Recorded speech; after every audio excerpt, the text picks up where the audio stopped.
Olá! Finalmente estamos acabando todo o módulo de excelência operacional, falando do último tema, que é retenção de talentos. Quando vale a pena reter um funcionário na tua empresa? Pois é. E a pergunta que eu quero começar essa aula, eu quero trazer aqui para você depois ferramentas e etc. Mas a pergunta que eu quero fazer para você, o que você acha que faz uma pessoa ficar na tua empresa? Olha, eu vou te falar, 90% das vezes que eu fiz essa pergunta para uma plateia, as pessoas respondiam que era a grana. Interessante, né? E quando eu fazia também essas perguntas para os funcionários, eles também falavam que é a grana. Interessante. Só que tem uma coisa, gente, em psicologia, que a gente aprende quando a gente está exercendo, né? Seja a profissão como psicólogo, mas também na faculdade, quando a gente está aprendendo sobre a dinâmica psíquica dos seres humanos, muitas vezes o que você fala não condiz com aquilo que realmente é aquilo que você quer. Engraçado isso, né? E isso cabe muito bem nesse tema de retenção de funcionários. Por quê, gente? Empiricamente, tá? Isso é uma experiência pura e minha, assim, de 15 anos de carreira, eu aplicava essas ferramentas que eu vou disponibilizar para vocês poderem utilizar, seja com os líderes de vocês, ou seja para você pedir para os seus líderes utilizarem essa ferramenta para mensurar aspectos de motivação e reconhecimento, tá? Mas principalmente eu vou mostrar aqui essa ferramenta que vocês estão vendo aí na tela sobre o que te motiva.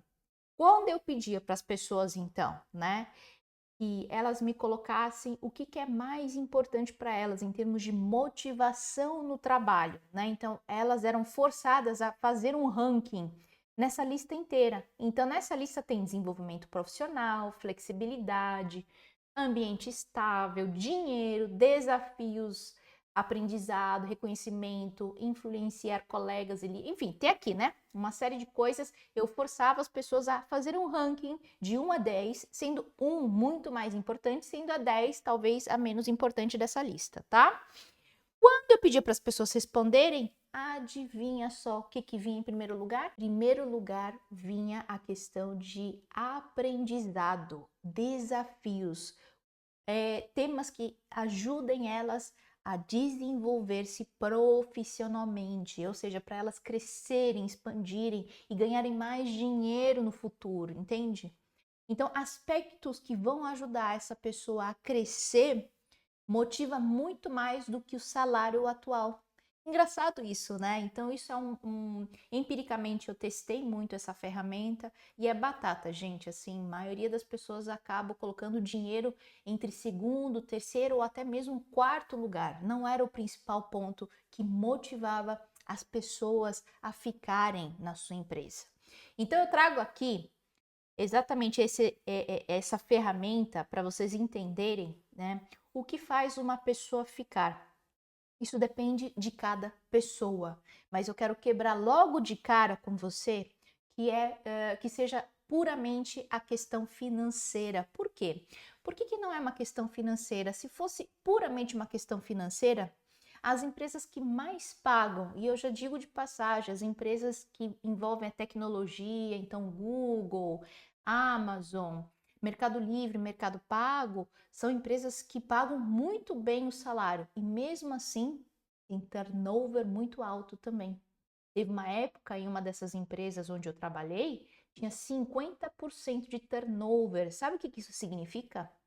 Significa que a cada 2 anos eu troco 100% de quadro de funcionário. É quase isso. Se por ano 50% vai embora, no segundo ano outro 50%, significa que praticamente renova todo o quadro de funcionários a cada 2 anos. Isso é super grave, principalmente para uma empresa que precisa da parte técnica não, mas da parte da inteligência, da parte da criatividade, de outras habilidades que têm a ver com aspectos mais do mental, entende? Então, quando você perde esse tipo de conhecimento, atrasa muito a inovação dessas empresas.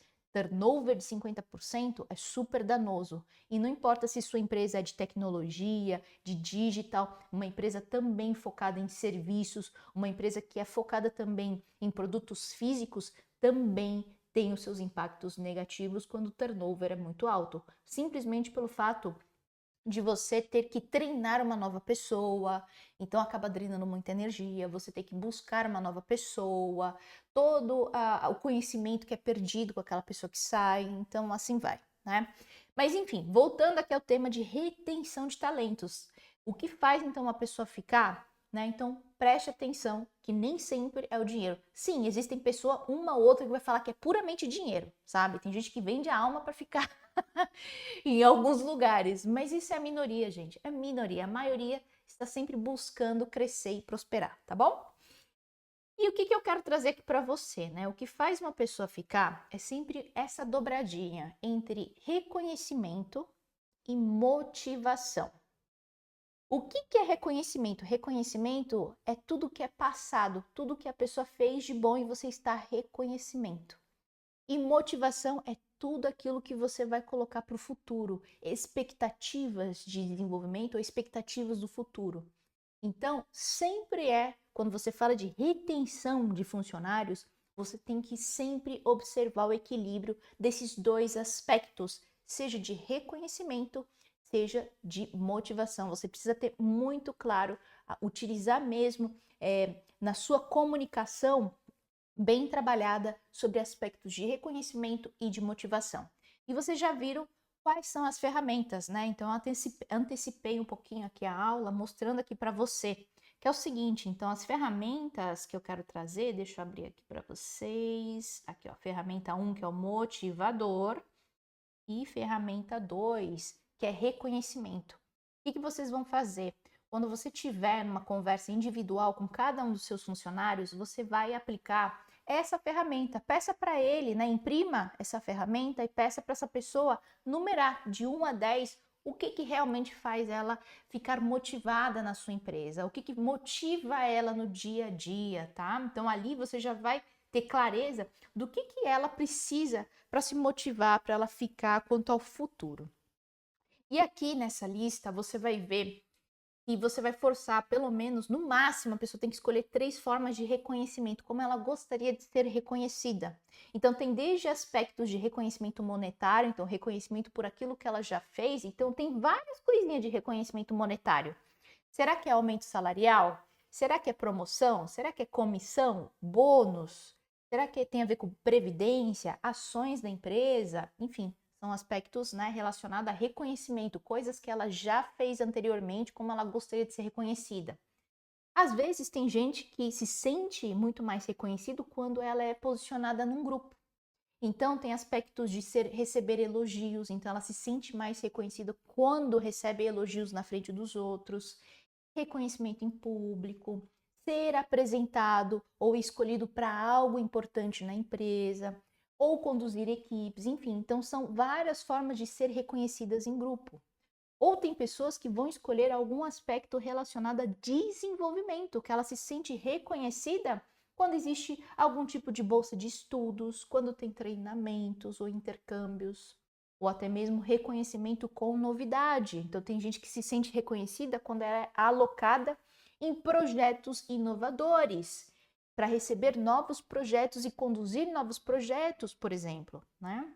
Ou às vezes tem gente que se sente reconhecido quando ela tem símbolos de confiança, quando você oferece para ela a possibilidade de home office, né, uma certa flexibilidade, ter flexibilidade nos horários, sem ter muita pressão, ou seja, controle sobre que horas que ela entra, que horas que ela sai. Então, tem gente que às vezes se sente reconhecido quando você oferece essa ferramenta de maior flexibilidade, ou dá mais folgas, né? Em vez de ela trabalhar no sábado e, enfim, aí você dá folga daquele sábado para ela ter sábado e domingo, né? Ou tem gente também que se sente reconhecido quando ela consegue influenciar as principais decisões da empresa, quando você oferece uma cadeira para ela entrar numa reunião importante e decidir junto com você. Então, tudo isso, existem várias formas de reconhecimento. Vocês estão conseguindo captar? O meu objetivo aqui nessa aula com você é que você saia sem somente entender que a questão é a questão monetária. Olha a quantidade de recursos, olha a quantidade de ferramentas, tanto em aspectos de motivação, tá vendo? Existem 10 formas para motivar uma pessoa a ficar na tua empresa, assim como, olha aqui, tem um monte de forma de reconhecer uma pessoa pelo um bom trabalho que não seja somente monetária. Eu lembro que quando eu apresentava essa ferramenta aos líderes por onde eu passava, por onde eu trabalhava, aos donos de empresas, aos empresários e empresárias, eles ficavam de queixo caído. Porque eles não imaginavam que existiam tantas formas de seja reconhecer por um bom resultado, assim como também várias formas de motivar a sua equipe a continuar na tua empresa, tá? Eu vou deixar depois disponível esses 2 materiais para você aí de presente, tá bom? Mas voltando aqui ao tema da aula, então.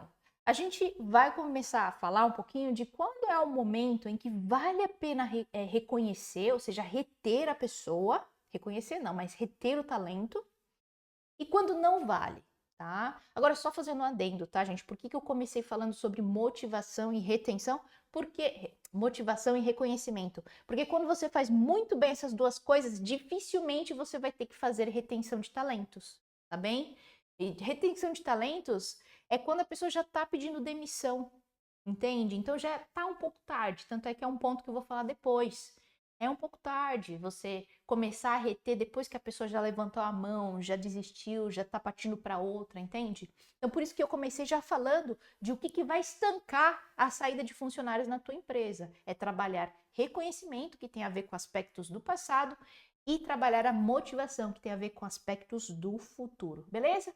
Mas vamos supor que, enfim, você fez tudo e mesmo assim veio um pedido de demissão, né? Quando é a hora que você acha, né? Qual que é a hora ideal para a tua empresa, de uma forma saudável para o crescimento da tua empresa, você reter aquela pessoa, tá? Então, quando é que vale a pena? Vou aqui fazer um zoom in. Vale a pena, gente, quando a pessoa tem alto potencial ou performance, ou seja uma pessoa muito boa, uma pessoa diferenciada em termos de performance e desempenho, seja em aspecto técnico ou comportamental, que seja uma pessoa assim que realmente gera aquela sinergia com o grupo, é uma pessoa que traz a alma, a vibração positiva para aquele grupo, entende? É uma pessoa que realmente faz a diferença quando falta. Então, isso é importante que você considere na hora de decidir se vai reter ou não. O outro aspecto também, quando vale a pena, é se ela tem um conhecimento crítico, um conhecimento muito específico que é difícil encontrar no mercado. Então, é importante também você considerar isso, alguém muito específica.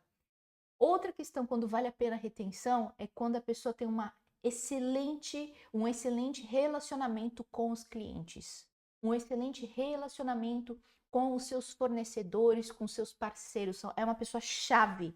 E se ela for embora, provavelmente aqueles seus clientes vai demorar a voltar a confiar na sua empresa, no seu serviço. Porque simplesmente a pessoa que gerava essa confiança na sua empresa, no seu serviço, era aquela pessoa, você entendeu?